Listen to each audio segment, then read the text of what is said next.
क्या आप मानते हैं कि आपकी सोच में इतनी ताकत है कि वह एक बेजान चीज में भी जान डाल सकती है?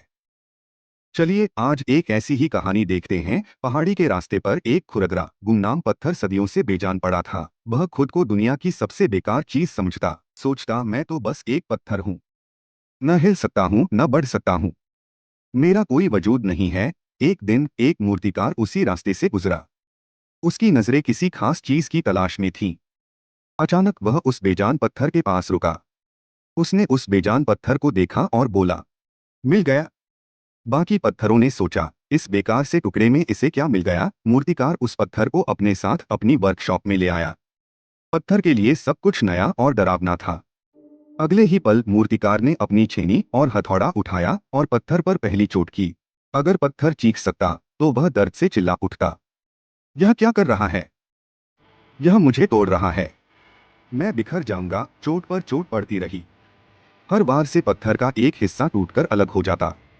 पत्थर को लग रहा था कि उसका अंत निश्चित है, लेकिन मूर्तिकार के दिमाग में कुछ और ही चल रहा था। उसकी सोच उस पत्थर के दर्द से बहुत आगे थी। वह उस खुरदरे बेजान पत्थर में एक छुपी हुई सुंदरता देख रहा था। उसका हाथ नहीं, बल्कि उसकी सोच छेनी चला रही थी। दिन हफ्तों में बदले। पत्थर का खुरदरापन गायब होने लगा। उसका बेढंग आकार एक रूप लेने लगा।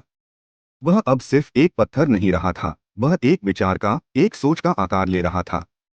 और फिर एक दिन हथौड़े और छेनी की आवाज थम गई। मूर्तिकार ने एक कदम पीछे लिया और अपनी रचना को निहारा।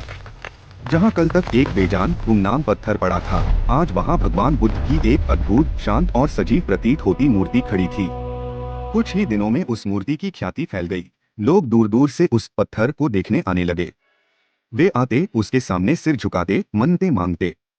जिस पत्थर को कोई देखता तक नहीं था, वह आज आस्था का केंद्र बन गया था।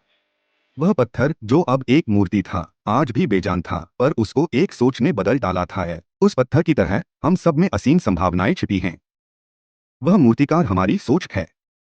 एक सकारात्मक सोच बेजान पत्थर में जान डाल सकती है। हमारी सोच ही हमें असाधारण बना सकती है। परिस्थितियां चाहे कैसी भी हो, आपकी सोच आपका भविष्य बदल सकती है।